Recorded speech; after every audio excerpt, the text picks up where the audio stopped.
Halo Sobat YouTube, balik lagi bersama gue Alvin Toffler.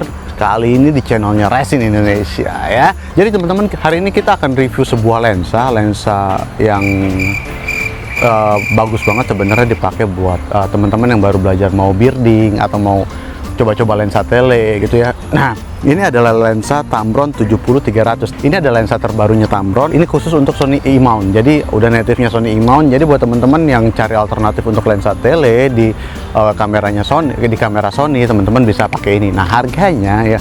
Pertama gue dari harga dulu ya. Harganya itu cuma 8 juta ya. Dibandingkan lensa misalkan lensa native-nya Sony juga ini jauh lebih terjangkau. Nah, terus kualitinya gimana sih teman-teman? Jadi kita udah cobain, kita bawa ini beberapa hari ke Labuan Bajo, terus kita bawa kemana juga, ke Rote dan lain-lain, pokoknya daerah timur.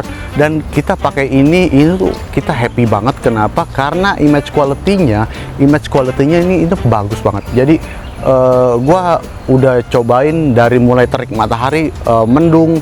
Terus ini juga kan dia belakangnya teman-teman yang gue suka ya, dia weather shield nih belakangnya nih. Jadi dia ada shieldnya gitu. Jadi buat teman-teman ini bisa ngelindungin juga. Jadi nggak masuk langsung ke sela kamera itu. Buat gua lensa dengan harga, buat gue ya, dengan lensa seharga 3 jutaan lagi, dengan lensa seharga 8 juta, terus ada weather shieldnya, terus enteng gitu, ini worth banget sih untuk misalkan lo mau pakai ya gitu.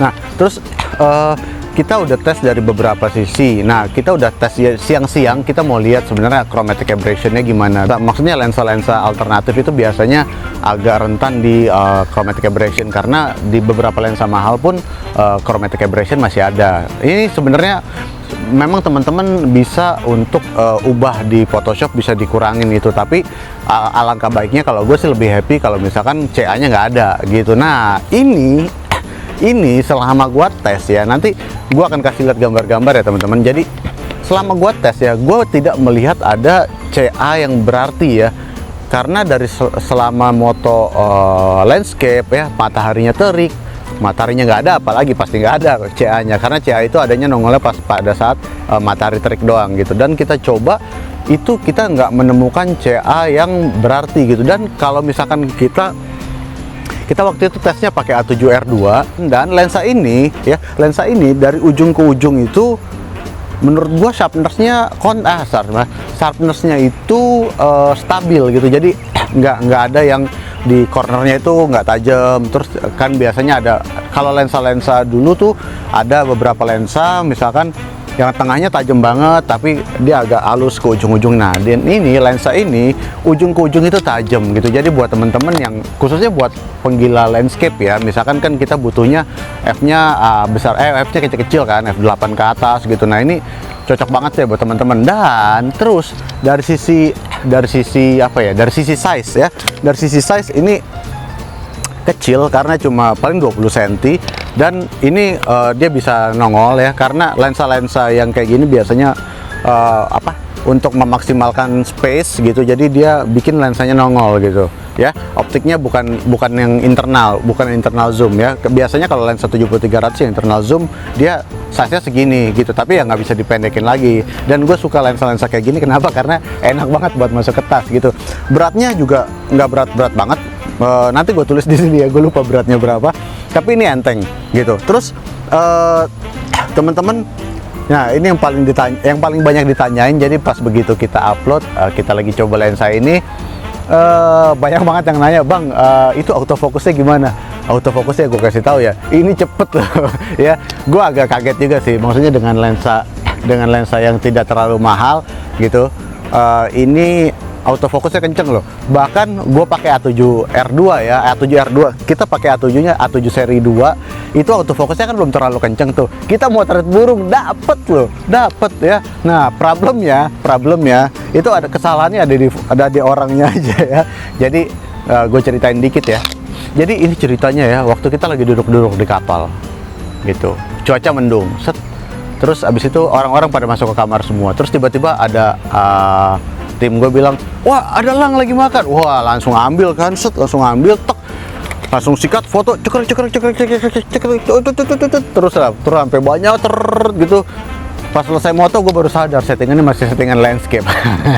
Ya, shutter speednya belum gue kencengin, ISO-nya masih 100, shutter speednya masih 250, yang menurut gue itu sangat kurang sekali untuk foto burung ya. Biasanya normally kita harus pakai 500 sampai 2000, 1/2000 kalau misalkan burungnya, apalagi kalau burungnya lagi cari makan cepet gitu. Tapi alhamdulillahnya ada beberapa frame yang tajam gitu. Nah, dan ada beberapa banyak frame yang gagal itu bukan gagal fokusnya, tapi itu lebih lebih gagal speednya gitu. Jadi speednya lelet, jadi ya udah ngeblur aja gitu. Jadi ya mungkin memang harus diulang ya gitu, karena ya tripnya memang nggak bisa dicampur-campurin antara trip moto sama trip landscape.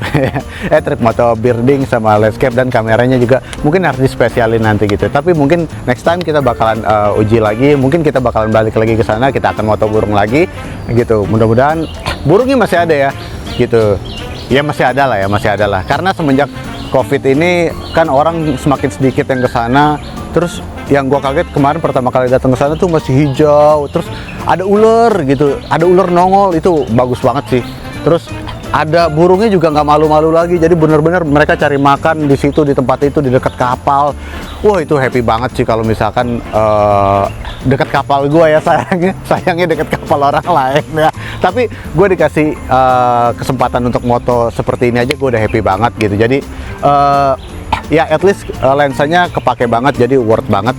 Dan gue ada moto komodo di sana. Moto komodo jauh lebih aman, lebih safe. Jadi gue bisa shutter speednya bisa gue rendahin lagi gitu. Terus nah ini ada fotonya, ini pas hujan-hujan, jadi teman-teman bisa lihat bintik-bintik airnya ya. Ini bukan editan, jadi ini gambar asli, belum diapa-apain gitu. Dan ini otomatis kameranya sama lensanya juga kena hujan, dan sampai sekarang masih berfungsi dengan sangat baik sekali gitu. Jadi buat gue sih, buat lo yang mau cari alternatif buat lensa tele, misalkan untuk landscape ada yang suka mau pakai tele, mau coba-coba pakai tele, dan menurut gue sih landscape itu harus juga pakai tele, maksudnya nggak cuma lensa lensa lebar gitu.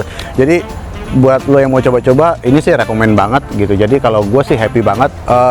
Nanti abis ini kita akan share teman-teman gambar-gambarnya, foto-foto landscape kita selama di Labuan Bajo dan Kupang dan sekitarnya ya. Oke, segitu aja dari saya, Alvin Toffler. Sampai jumpa lagi di video-video berikutnya. Jangan lupa kalau misalkan teman-teman suka, silahkan di like. Kalau misalkan ini kalau misalkan teman-teman merasa ini bermanfaat, silahkan di share ini ke teman-temannya. Dan kalau misalkan teman-teman ada kritik dan saran, langsung aja tulis di kolom komentar gitu, karena hopefully kita bisa menjadi lebih baik lagi ke depannya bersama teman-teman semua gitu. Jadi tetap teman-teman stay di channel ini, tetap Raising Indonesia ya. Sampai jumpa, dadah.